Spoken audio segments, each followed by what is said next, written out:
ma'asyiral muslimin.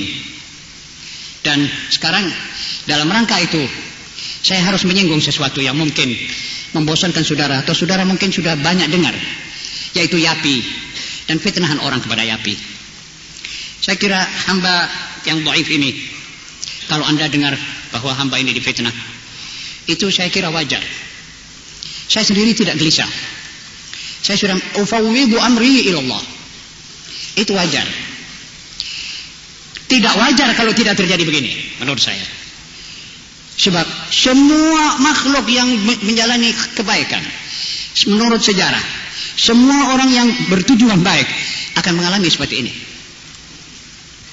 Jangan jauh-jauh, Rasulullah Shallallahu Alaihi Wasallam difitnah, dikatakan Rasulullah syair, Rasulullah sahir, Rasulullah kena penyakit sihir, Rasulullah gila, Rasulullah ini, Rasulullah itu, difitnah. Dan Rasulullah SAW tidak menjawab hal ini. Dia tetap mengatakan qulu la ilaha illallah taslam. Sebab ini termasuk soal pribadi, dan ini harus dilupakan oleh beliau. Beliau akhlaknya luas, besar, tidak mengindahkan begitu. Mudah-mudahan kita bisa mengikuti akhlak beliau itu. Amin ya rabbal alamin. Jika tidak ada fitnah ini, saya sendiri akan meragukan apa yang kita kerjakan ini. Tapi sekarang insya Allah, tiap banyak fitnah, saya lebih yakin bahwa apa yang sebenarnya dalam hati insya Allah ditahqiqkan oleh Allah Subhanahu wa taala. Tidak ada yang selamat dari fitnah. Ali bin Abi Thalib difitnah, dikatakan ente ya Ali kafir. Al-Hasan wal Husain difitnah.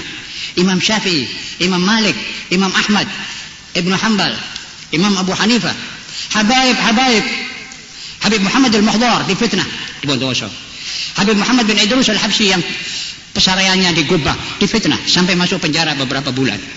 Jadi masalah ini masalah biasa.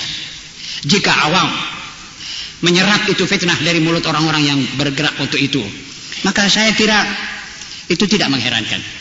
Insya Allah mereka kalau banyak membaca, mereka akan tahu sendiri apa nilai dari kata-kata orang dan fitnah itu. Tapi yang menyedihkan, kalau para ulama mendengar fitnah ini lalu mengekat, memutuskan hubungan dengan Yapi tanpa ada suara dan tanpa kabar. Kenapa tidak lantas berhubungan dengan kami? Kenapa kita tidak musyawarah? Kenapa kita tidak terus bicara apa yang menjadi sebab? Yapi tidak pernah merasa menutup pintunya. Yapi senang kalau didatangi tamu-tamu, apalagi tamu para ulama yang membicarakan hal-hal yang sebenarnya mungkin tidak benar dituduhkan pada diri kami. Mungkin hal itu cuma sekedar ingin mendiskreditkan kami, tapi kami tidak ingin ke tengah di dalam masyarakat. Alhamdulillah kami tidak pernah ke tengah. Sejak Yapi bangun tahun 63, Yapi bergerak karena Allah Subhanahu wa taala. Yapi merasa menghubungi hampir seluruh organisasi Islam di dunia dan membela teman-temannya Muslim di mana-mana. Waktu itu Yapi dipimpin oleh Dr. Suherman, oleh Hadi bin Ahmad bin Hadi. Keduanya ini almarhum. Dipimpin oleh Ustaz Abdurrahman Syahab, Allah yarham, sudah meninggal. Dipimpin oleh Hasan bin Abdullah Segar, masih hidup. Dan oleh Al-Fagir sendiri. Dan Mustafa Baisa dari Cirebon. Kami bekerja, nulis ke teman-teman kita kaum muslimin.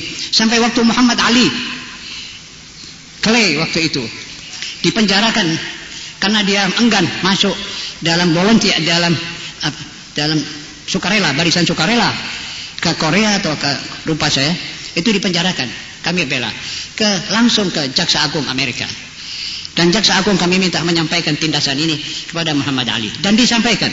Dan Muhammad Ali menjawab, terima kasih, saya tidak menyangka bahwa ada teman-teman saya yang jauh membela saya dalam penjara ini.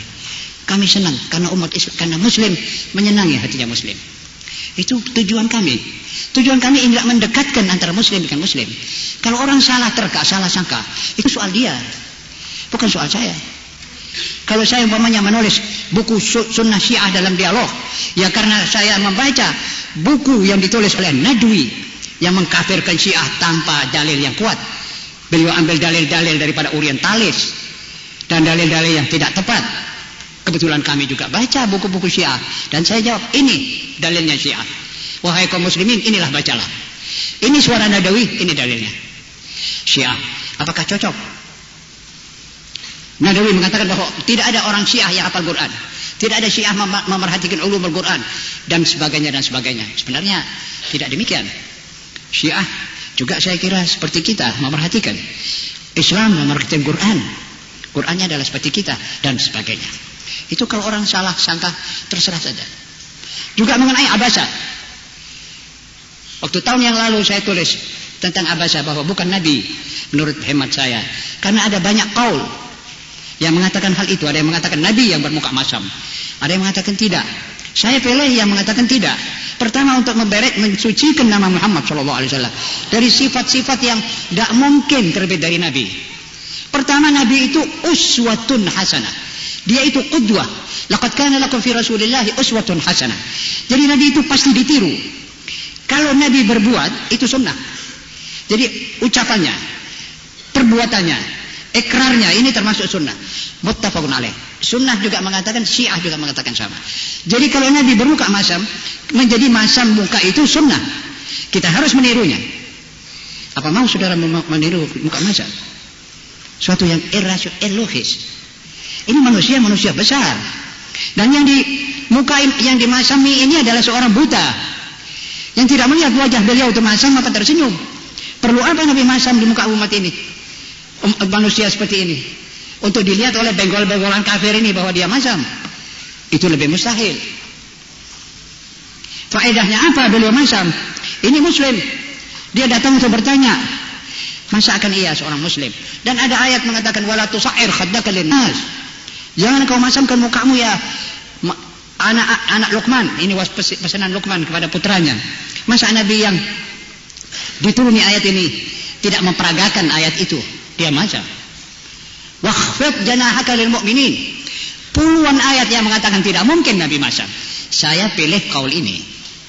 Di samping banyak ahli tafsir mengatakan yang masam Rasulullah SAW. Itu masalah ijtihadiyah. Memang asbab nuzul itu dhanni, bukan qat'i. Dalam ayat ya ayyuhalladzina amanu man yartadda minkum an dinihi fasawfa ya'ti Allahu biqaumin yuhibbuhum wa yuhibbuna adzillatin 'alal mu'minina a'izzatin 'alal kafirin yujahiduna fillahi lawmata la'ib dzalika fadlullahi yu'tihi man yasha wallahu wasi'un 'alim. Dalam ayat ini ada 5 qaul, 5 bukan 1. Ada yang mengatakan bahwa ya ayat ini turun pada Sayyidina Abu Bakar Siddiq radhiyallahu anhu karena beliau memerangi ahli riddah. Sebut man yartadda. Dalam bacaan Nafi' man yartadid minkum an dini. Itu kata mereka Abu Bakar Siddiq. Ada yang mengatakan tidak, itu Abu Musa al-Asy'ari. Ada yang mengatakan tidak, itu ahlul Yaman. Ada yang mengatakan tidak, ahlu Faris, orang-orang Iran. Dan akhirnya ada yang mengatakan itu Ali bin Abi Thalib. Sewaktu Khaybar, Nabi membawa bendera ke masjid, mengatakan besok pagi saya akan serahkan bendera ini kepada seorang yang mencintai Allah dan yang dicintai oleh Allah dan akan memenangkan peperangan Khaybar itu. Satu malam para sahabat menunggu siapa yang akan diserahi bendera. Akhirnya pagi Ali dipanggil. Aina Ali? Sahabat mengatakan matanya sakit ya Rasulullah. Panggil sini, diobati, baik, serahikan. Ada masalah yuhibbuhum wa yuhibbuna. Jadi ada 5 qaul. Anda boleh pilih. Kalau Anda kuat menelaah mana dalil yang lebih kuat, mana rawi-rawi yang paling baik, itu Anda bisa berbuat. Tapi kalau tidak, Anda boleh pilih. Mengambil 5 juga tidak menjadi soal. Itu masalah kita. Saudara-saudara, syarat kelima adalah kekuatan. Tidak ada perjuangan tanpa kekuatan. Kekuatan ini sudah diperintahkan oleh Allah Subhanahu wa taala untuk kita sediakan. Wa a'iddu lahum mastata'tum min quwwatin wa min ribatil khail.